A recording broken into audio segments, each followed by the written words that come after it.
Good morning guys. नमस्कार। एक बार फिर से वेलकम करूंगा अपने यूट्यूब चैनल एसएप इंग्लिश पे। यहाँ पर कल हमने एक बात की थी। मैं अपनी जर्नी के बारे में आपको बताया था जो मेरी और आपकी होने वाली है। कुछ टॉपिक्स के बारे में हमने डिस्कशन किया था जिन पे हम डिटेल में आगे जाके डिस्कशन करेंगे। उस जर्नी का पहला कदम लेने जा रहा हूँ, पहला टॉपिक मैं उठाने जा रहा हूँ जिसका नाम है काइंड्स ऑफ स्पीच।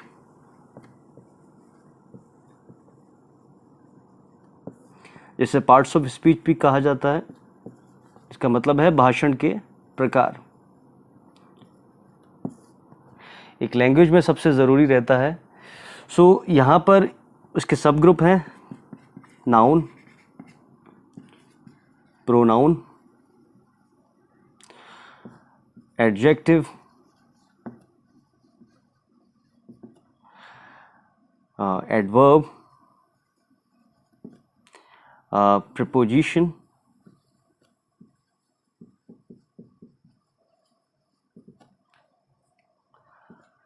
conjunction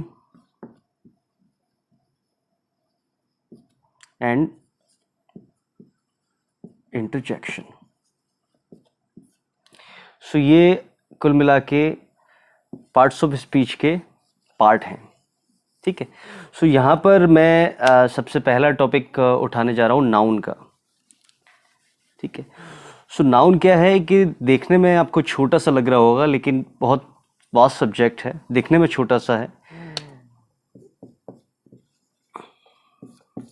ये एक सेल की तरह है। जैसे जो सेल होता है ना, वो सबसे स्मॉलेस्ट यूनिट होता है एक लाइफ की। जीवन की सबसे छोटी इकाई कहते हैं सेल को, लेकिन सेल सबसे ज़्यादा इंपॉर्टेंट होता है। ठीक है। उसी तरह से नाउन है। यहाँ पर नाउन के टाइप हैं। नाउन के टाइप हैं, वो हम डिस्कस करते हैं। पहला है प्रॉपर नाउन। अब प्रॉपर नाउन की जो डेफिनेशन है वो ऐसा है कि जो हम बचपन से जिस डेफिनेशन को पढ़ते आ रहे हैं, रटते आ रहे हैं, a name of a person, place of और थिंग्स, जिसे नाउन की डेफिनेशन कहा जाता है, वो एक्चुअली नाउन की डेफिनेशन नहीं है। वो एक्चुअली प्रॉपर नाउन की डेफिनेशन है। A name of person, place and things. मतलब किसी का प्रॉपर नाम है। जैसे राम हुआ, आपका खुद का नाम हुआ। श्याम हुआ, सीता हुई,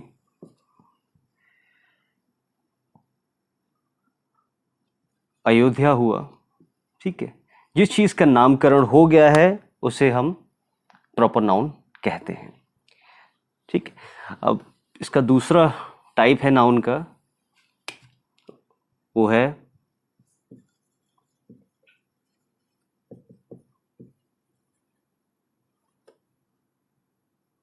कॉमन नाउन। अब कॉमन नाउन और प्रॉपर नाउन में डिफरेंसेस सिर्फ इतना है कि वो नॉन स्पेसिफिक जो पर्सन, प्लेस और थिंग्स हैं, इन जनरल जिसे बोलते हैं। जैसे मेरा नाम है राम, मेरा नाम है, तो वो हो गया प्रॉपर नाउन। लेकिन मैं एक लड़का हूँ। ठीक। नॉन स्पेसिफिक, किसी स्पेसिफिक पर्सन के बारे में बात नहीं कर रहे हैं, यहाँ सारे पर्सन के बारे में बात करते हैं, तो हो गया कॉमन नाउन। लाइक इसके एग्जाम्पल हुए बॉय, गर्ल, सिटी। किस सिटी के बारे में, वो स्पेसिफिक नहीं है। अगर वो हमने बता दिया तो प्रॉपर नाउन हो जाएगा, वो स्पेसिफिक हो जाएगा। कंट्री, तो ये हुआ common noun. Next one is concrete noun.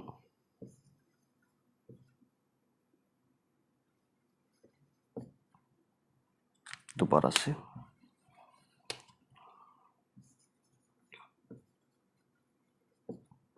Concrete noun. Concrete noun को मटेरियल नाउन भी कहा जाता है। नाम से ही समझ में आएगा आपको, मटेरियल है। कॉन्क्रीट और मटेरियल नाउन वो होता है जिसे हम फील कर सकते हैं, उसे देख सकते हैं, उसे टच कर सकते हैं, उसे स्मेल कर सकते हैं, उसे सुन सकते हैं, उसे टेस्ट कर सकते हैं, जिससे फिजिकली हम ये सब कर सकते हैं। तो ये हुआ कंक्रीट नाउन। इसके एग्जांपल ले लेता हूँ, जैसे बीच हुआ, एंड ट्यून हुआ, ट्यून को सुन सकते हैं, कोई बिल्डिंग हो गई, एक्सेट्रा, कोई डॉग हो गया, मतलब जो चीज़ें हम देख सकते हैं, फील कर सकते हैं, वो हो गया material noun, concrete noun. Next one is abstract noun.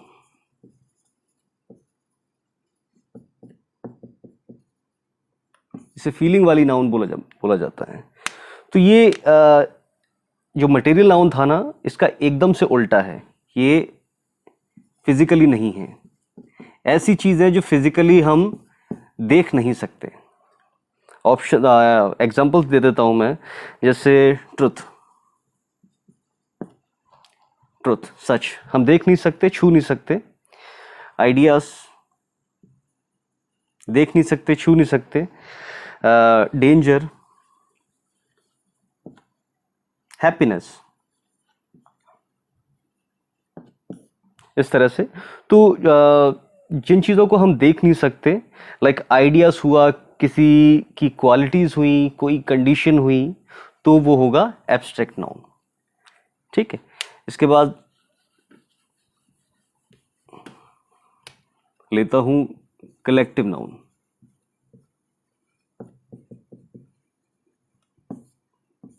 Collection वाली नाउन, नाम से ही स्पष्ट हो रहा है, कलेक्शन के बारे में बात करते हैं कि अगर किसी कलेक्शन के बारे में, ग्रुप ऑफ पीपल हो गया या फिर ग्रुप ऑफ थिंग्स हो गया।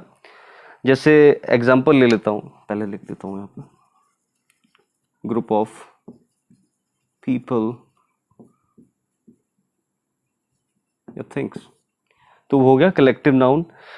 जैसे फैमिली हो गई, act as a whole, collective noun है। गवर्नमेंट हो गया, बहुत सारे होते हैं गवर्नमेंट के अंडर में। टीम हो गया, ज्यूरी हो गया।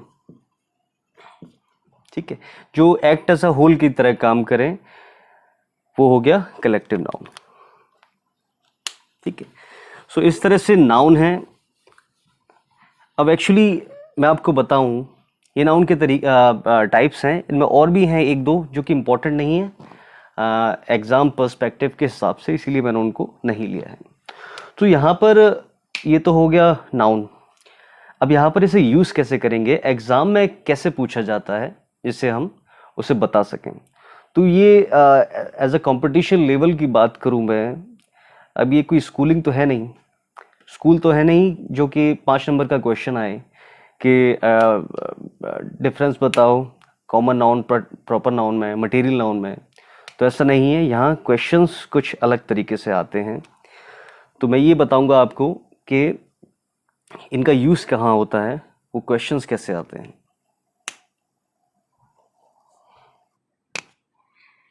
चलिए, तो नंबर वन है कि कभी कभी प्रोनाउन एक्ट कर जाता है कॉमन नाउन की तरह। समटाइम्स प्रॉपर नाउन और समटाइम्स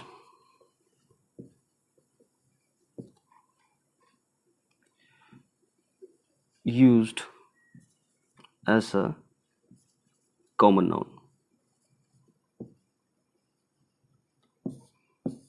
इसका मतलब क्या है, वो एग्जाम्पल से ज़्यादा अच्छे से समझ में आएगा। एग्जाम्पल ले रहा हूँ, नीलेश इज महात्मा गांधी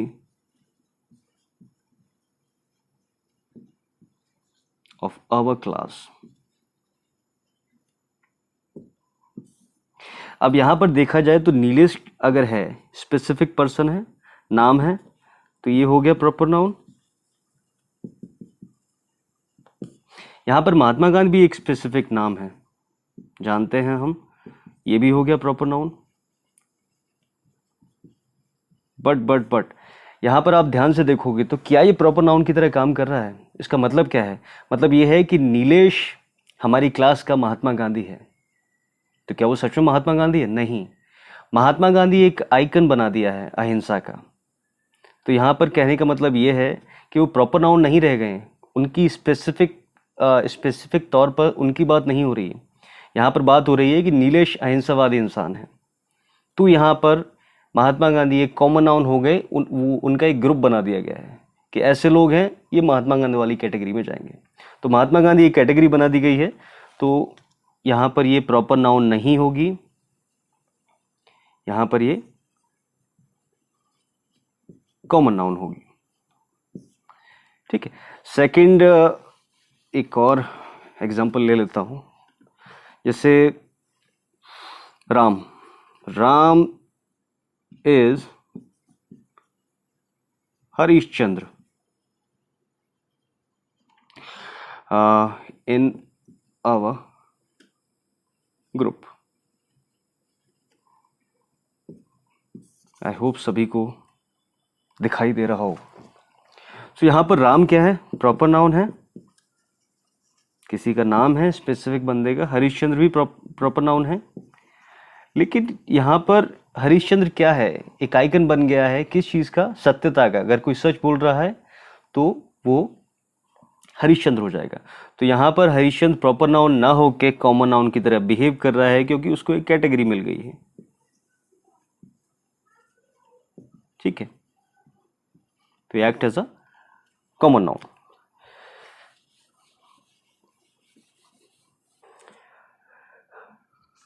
अब सेकंड चीज की बात करता हूं, कलेक्टिव नाउन।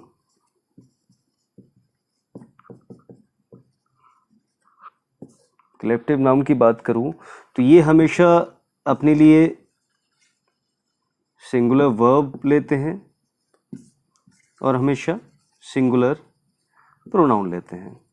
ये सिंगुलर वर्ब सिंगुलर प्रोनाउन है क्या, वो मैं वर्ब में पढ़ाऊंगा, प्रोनाउन में पढ़ाऊंगा, तो वो ज़्यादा बेहतर ढंग से समझ में आएगा। एक एग्जाम्पल ले लेता हूँ। The jury has given it's verdict. Jury है, कलेक्टिव नाउन है, हैज़ है, सिंगुलर वर्ब है, एंड इट्स है जो कि सिंगुलर प्रोनाउन है। ठीक है। सो ये जब मैं इनके रेस्पेक्टिव टॉपिक्स होंगे वहाँ पर इन चीज़ों को समझाऊंगा, तब आप समझेंगे कि हाँ ये ऐसे होती है। ठीक है। नंबर 3 बात करूँ मैं, ये कुछ ऐसी चीज़ें बता रहा हूँ जिस तरीके से क्वेश्चंस आते हैं कॉम्पिटिटिव एग्जाम्स में। नंबर 3 है मटेरियल नाउन की।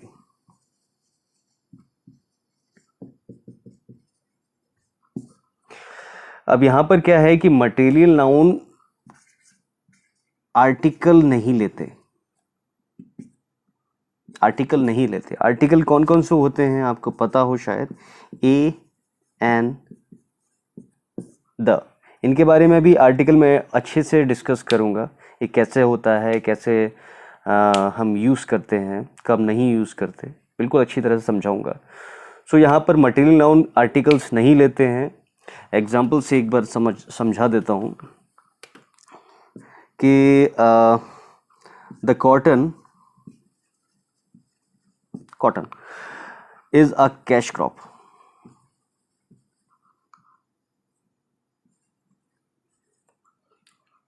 ठीक है। जो कॉटन है वो एक नकदी फसल है, इज अ कैश क्रॉप। सो यहाँ पर कॉटन हो गया मटेरियल नाउन, है ना, और ये हो गया आर्टिकल। तो यहाँ पर ये गलत हो जाएगा। अब क्वेश्चंस भी इसी तरह से आता है। आपको एग्जाम में ये सेंटेंस दे दिया, इनसे बोल दिया कि यहाँ पर एरर निकाल के बताओ। सो यहाँ पर अगर हमें पता होगा मटेरियल नाउन के बारे में तो हम बता देंगे कि नहीं यार, यहाँ पर आर्टिकल यूज हो ही नहीं सकता, एंड अब ये सही हो गया। ठीक है। सो मटेरियल नाउन कभी भी आर्टिकल्स नहीं लेते हैं। नंबर 4 बताऊंगा आपको कलेक्टिव नाउन से रिलेटेड।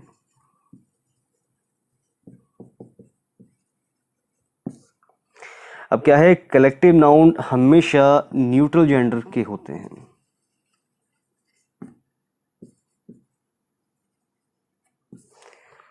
न्यूट्रल जेंडर के, इस तरह से मैं आपको समझाऊं कि एग्जाम्पल ले रहा हूं, Ram had a herd of cows। ठीक है, हर्ड मतलब जो गायों का झुंड होता है उसे हर्ड बोलते हैं। जैसे इंसानों का पीपल्स का होता है उसे क्राउड बोलते हैं ना, हम एक जगह इकट्ठे हो जाएं तो हमारा इंसानों का झुंड है उसे क्राउड बोलते हैं। इसी तरह से काउस को हर्ड कहा जाता है। ही looks आफ्टर हर, काउस के हिसाब से यहाँ पर हर लगेगा, है ना, जैसा हम देखते हैं स्टार्टिंग में तो हमें यही लग रहा है। लेकिन यहाँ पर क्या है कि हर्ड क्या है, एक कलेक्टिव नाउन है और कलेक्टिव नाउन का कोई जेंडर नहीं होता है। ही, हिज, हर, शी नहीं आएगा, यहाँ पर आएगा न्यूट्रल जेंडर जो कि होता है इट।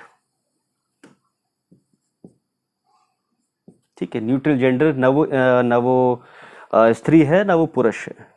ठीक है, जैसे कॉटन की बात करूं या और भी चीज़ों की बात करूं जिनसे पता नहीं चलता है कि इनके बारे में क्या लिखना है, तो वो न्यूट्रल जेंडर होते हैं। तो यहाँ पर हमेशा कलेक्टिव नाउन को न्यूट्रल जेंडर में ही रखा जाएगा।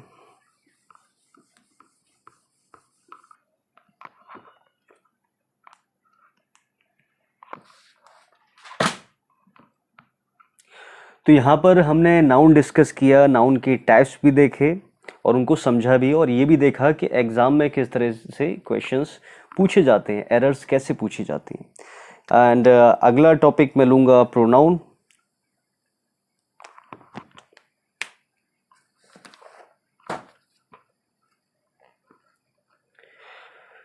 तो यहाँ पर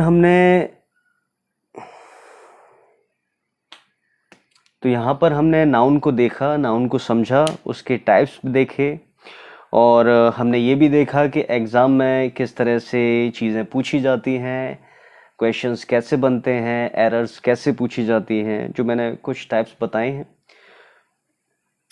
सो कल हम डिस्कस करेंगे प्रोनाउन को।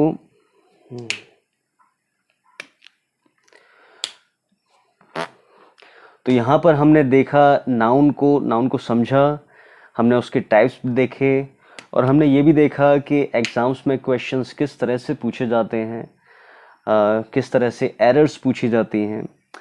सो नेक्स्ट टॉपिक मैं लूँगा प्रोनाउन का, क्योंकि प्रोनाउन एक वास्ट सब्जेक्ट है, उसमें भी काफ़ी सारी